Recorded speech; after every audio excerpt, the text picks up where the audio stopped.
Scorpio, welcome to the Winds of Jupiter, August 2017 Eclipse Tarot reading. Now there's a lot of excitement about this pair of eclipses because there's going to be some culminations, closures, releases, endings and new beginnings. And my reading here is going to extend at least 6 months, if not to a year. Now I pulled 5 cards and there's 3 main cards for the reading. And the 2 cards on the right are the future cards. And then I'll be doing a combination card and astrology dice reading. Now the astrology dice represent the zodiac signs, the planets are lunar nodes, and the houses. And the cards that you received is the 8 of Wands, the Ace of Swords, the World card, and then for the future it's Strength and 2 of Wands. Now I'd like to make a comment here. I took quite a few pictures that day, and here's the 3 main cards are just reflecting light and kind of washed out. And then the future cards have resolution and clarity. And I thought, oh, that kind of sucks. I'll take another picture. And I thought, no. This is emphasizing that the past and the present are not as important as the future. And here you have a new beginning card, the Ace of Swords, between 2 really positive cards. It's like these positive cards are pillars. And the Ace of Swords is a sharp new beginning, which is insidious for Scorpios. And this reading just overall says that there's some new beginnings coming. The World card is the end of a cycle. This is telling you that you're wrapping up some things. Jupiter is going into your sign October 10th. But the rubber isn't going to meet the road until Saturn leaves the 2nd house and goes into the 3rd house, which is much more compatible because the last couple years of your life have been trials and tribulations. But that's changing now. 2018 is going to be a blockbuster for Scorpios. So now it's time to get ready. You're doing the endings and new beginnings that these eclipses are heralding. Now let's get into the reading here. Let's look at the 8 of Wands. This is just a completely positive card. And it's about sudden change, unfolding of different circumstances. And it's also saying that hardship is being eclipsed. There's a miasma, a haze that's rising, and now it's bringing clarity and understanding into your life. This is telling you that this is a tipping point where an immovable mountain now is movable. And with the flurry of changes, it's telling you to not rush into anything. Let it take its natural course. Do the wu-wei tao of the non-doing, allowing the cosmos to take over, drive the boat. The 8 of Wands is swinging doors of opportunity open for you. This card can foretell messages and news, and also travel, movement, and movement forward. Love intrigues can be on the horizon.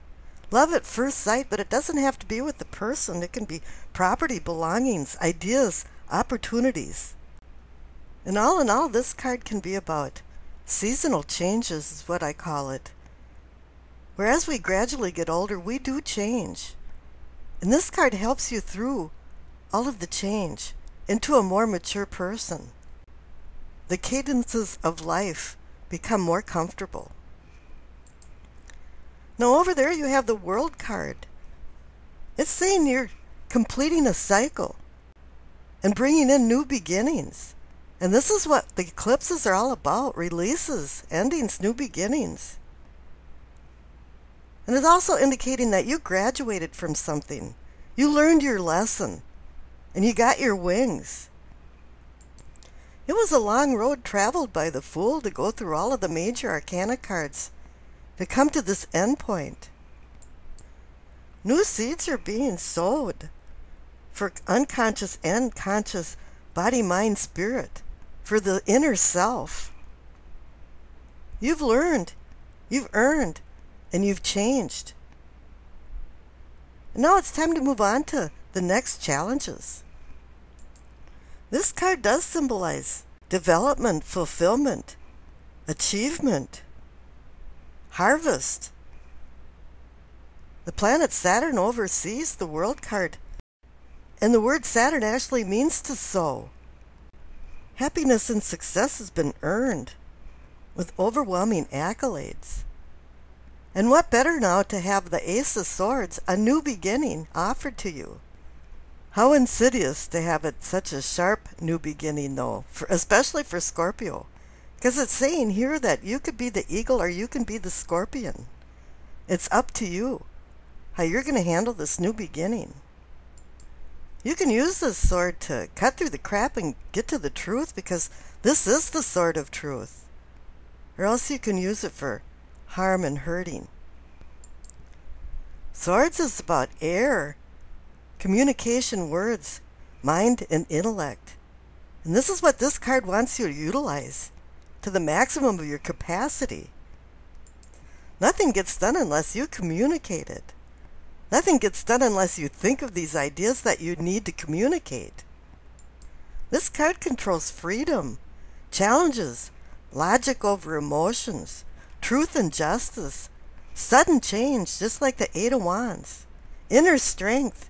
And we'll see that the future card is the strength card. You're going to have some lightning epiphanies, shining lights on significant areas of your life. And you're going to have some crystal clear understanding. It is like you're coming out of a dark abyss, the mole people. Oh, all of a sudden the sun is shining. Things have changed. Your attitude has changed. Your life is changing.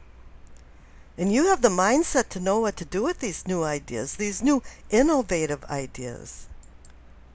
Swords is about the mind, and this is mind over matter. And what matters to you in your life? You're going to be challenging yourself, not other people in life now. And the Strength card is reinforcing that too, that you're challenging only yourself. You're going to be proving inner strength, mental agility, control, patience, confidence. You're regaining all of this now. I think at some point maybe you floundered a little bit and lost some of the core ideas of your life. But now you're back on. Maybe it was a little bit of vulnerability. And in the future now, you're going to be balancing passion and intellect. And mastering your challenges. Mastering the beast within you. This is just reinforcing the strength of your mind. And now you're going to be using it with the Two of Wands, because it's time to make some plans, decisions, choices. And this card also is about balance and partnership. But this is also saying that this is a time to sit back and not do anything. You're making plans. You're getting the pen out and scribbling things on the drawing board. Because as I was saying, right before Christmas, Saturn finally goes out of your second house of resources and personal values and goes into Gemini, the third house of communication, which is much more compatible for you.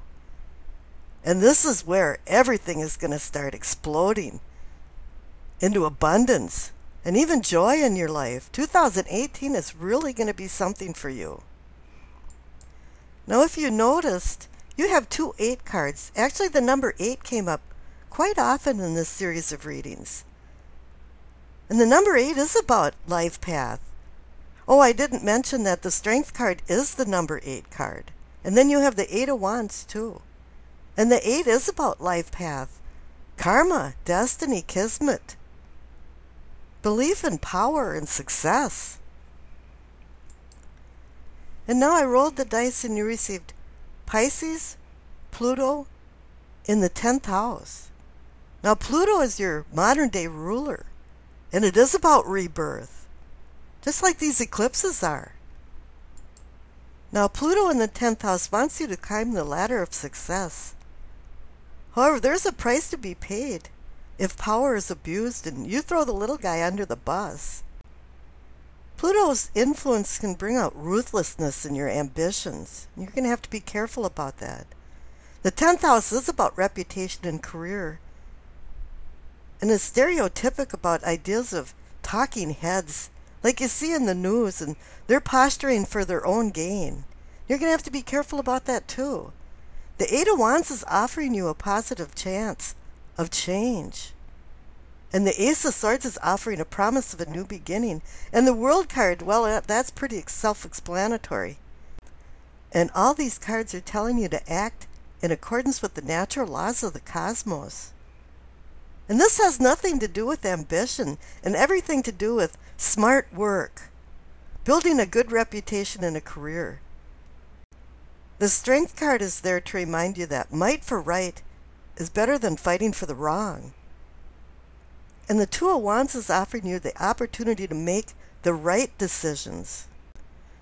This kind of atmosphere is going to force you to question who you really are and what you're really about. And all of this may take you out of the backdrop which Scorpio prefers and put you into the public eye. Maybe this has something to do with the opportunities that are being offered with Jupiter going into your sign. Yes, I'm happy to announce that the drought of your life is over and new beginnings are coming. Now, Pluto in Pisces has you thinking about how your actions ramify other people. And I find this interesting because it's completely opposite to what I just said about Pluto in the 10th house and throwing people under the bus. You're going to be conscious of your actions. You're going to have this altruistic feeling that others come first and you come second. But Pluto, the god of the underworld, always has strings attached to him. And you're going to start seeing other people's feelings and motives, and you're going to be compelled to maybe manipulate them for your own gain. Drugs and other types of obsessions, with the presence of Pluto there, can bring in destruction, and the Strength card is there to warn you against any excesses. Pisces in the 10th house has you vacillating as to what next to do in your professional and personal lives. This is a warning for you to be practical and realistic, especially when making decisions and setting goals, because the future cards are Strength and the Two of Wands, and they're there to help you through this next 6 months to a year. Career-wise, Scorpios are going to be strutting their stuff. Just make sure that you strut the right stuff. And I wish you acceptance, peace, and happiness.